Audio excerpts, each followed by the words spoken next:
In this episode, we do some overdue maintenance on the Liberty. About a year overdue.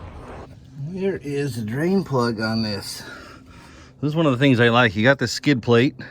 It's the lowest point on the Jeep. So that is good for off-road protection. I believe the drain plug is kind of in the back here. There's the drain plug, there's the oil pan, and there's a big step up to get to that. That is the lowest point. Wow, there's we did some good off-roading there. Dented the pan in a little bit. Still lots of dirt in here from the last off-road trip. Ooh, this comes right out. A better view with the drain plug. That looks like it needs some more dirt on it to stop that leak. That could be a rear main seal of the engine, front main seal of the transmission. That could be where the leak is from. This pan could be leaking too. But one good thing is that will keep the bottom side of the Jeep from rusting. See how this oil looks. It's been it's way overdue for an oil change. Yeah, that's beautiful. Nice. It's almost crude oil again. It's like recycling. It's returning it back to that's going to be a dinosaur if I leave it in there long enough.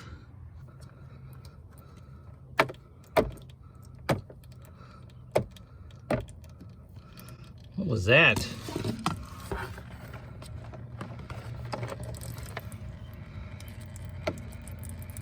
Yep, I knew it. You don't change your oil often enough, it turns back into dinosaurs. That's what happens.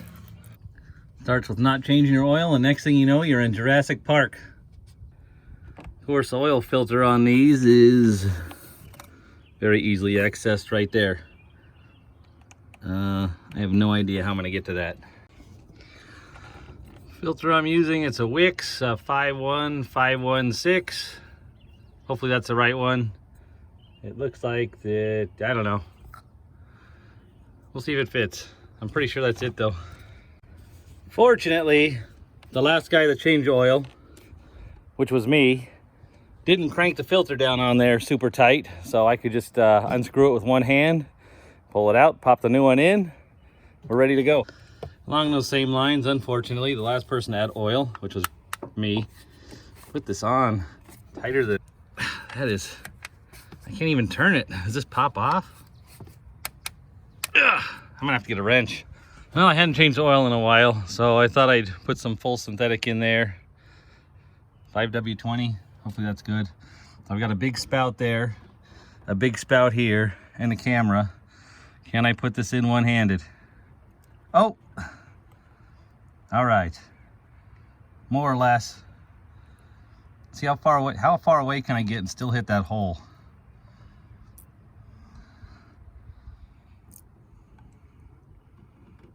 Still going back, still going in there. Oh, that's a good aim right there. Yep, running out. Oh no, running out.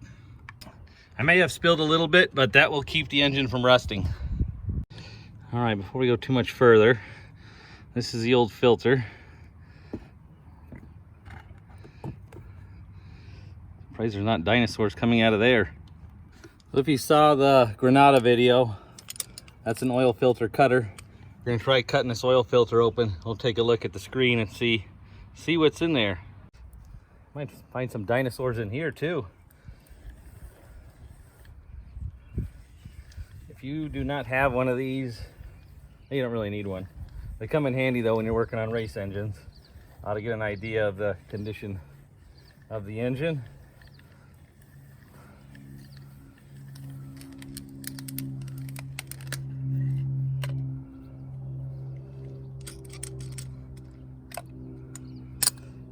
All right, so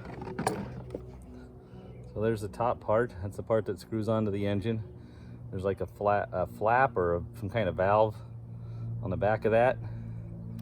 In case you were wondering, we can peel that off. This goes in there. Just a rubber piece. Some kind of adapter fitting or something that goes in there in the filter. This is the actual filter here, which stuck. There we go. There's a spring, yeah. So there's a spring that sits in there on the bottom. So I think that is if this filter gets too clogged or at high RPMs or high oil pressure, the spring that compresses, and I believe this pushes this down and it can bypass the oil filter then, I believe. I could be wrong on that. If you know, put a link, put a comment down there in the comment section. I'm just gonna look through some of these pleats. I'm really just looking for any kind of metal in there. I don't know if you can see that. This actually tears real easy, this stuff. So this is probably well past its prime by probably quite a bit. I don't see any metal in there, so that's good. Just some black oil with some dinosaurs in it. It's so old, turning back into crude. Yeah, so that's good. This engine's probably in pretty good shape, although it's probably got a bunch of buildup on it now. I'm not changing it often enough. But that's you know, it's a good sign. It's hopefully will last a bit longer. Hopefully it'll last a lot longer. All right, I do need to change spark plugs. About a month ago, this had a check engine light on for a misfire on one of the cylinders over here. I bought a full set of spark plugs. I changed this side because it was easy, and this is the side that had the issue. But since I got the parts and before they get lost or broken, I'm gonna change the bank, the right side bank as well. So I didn't know if you wanted to see that or not. This side's pretty easy. This side is not as easy. It's pretty tight in there. I don't know if I can really video it or demonstrate it, but it's got the coils are underneath, or the spark plugs are underneath the coils. So you gotta unplug the coils, which is usually just pushing in on that clip, pull it out. 10 millimeter wrench to take the nut off, pop the coil out, spark plugs under that. It's not too hard of a job. Put it back in. It's a good idea to inspect the coils too. Maybe wipe them down, check your wiring. You want to make sure the wiring's in good shape. You don't have any broken or chafing wires. This is just a cover over the wire. So we're really, a lot of times these wires will get cracked or broken. They'll get cracked or broken right at the plug there. So check your wires while you're doing it. Make sure you got a good connection, good contact, and then we'll move on from there. This is the coil out of the car. The spark plug just goes right on top. This is right on top of the spark plug. There's a plug, talked about unplugging. Just one nut holds it in, and it's pretty simple. A lot of times these will get cracks in them, so we're gonna check this for cracks, like the ones in my Celica are cracked. I usually put some dielectric grease. We put this in. It helps keep the lightning inside here and going to the spark plugs. So you do want to make sure this Jeep has aluminum heads. We've got steel spark plugs. So you do want to put some anti-seize on here. You don't have to, but it should help.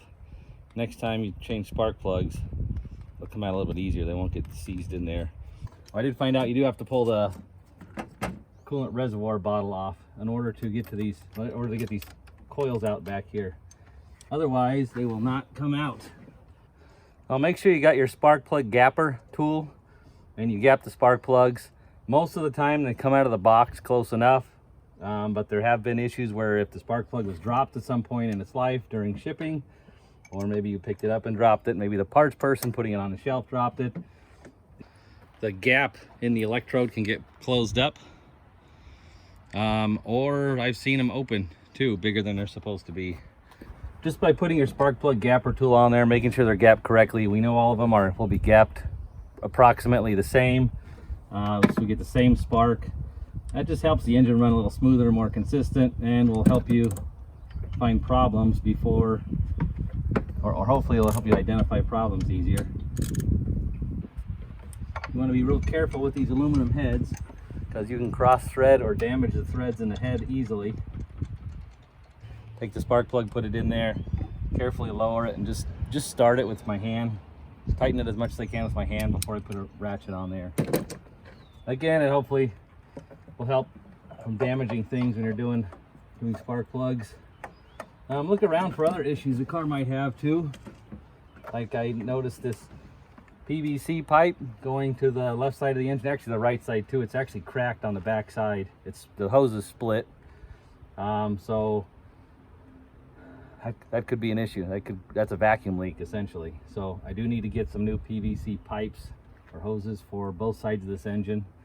But that's just when you're just doing regular maintenance stuff, that's something just be aware of and look for. If I can get it out, yeah, split pretty good.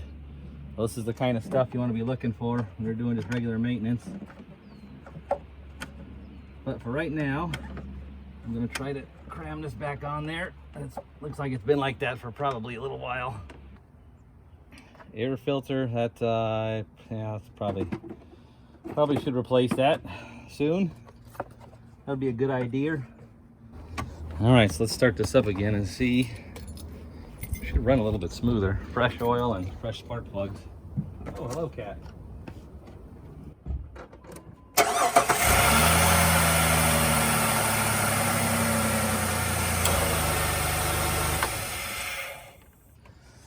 Runs a lot smoother. It's amazing what just some basic maintenance stuff can do, especially when it's a few months, years overdue.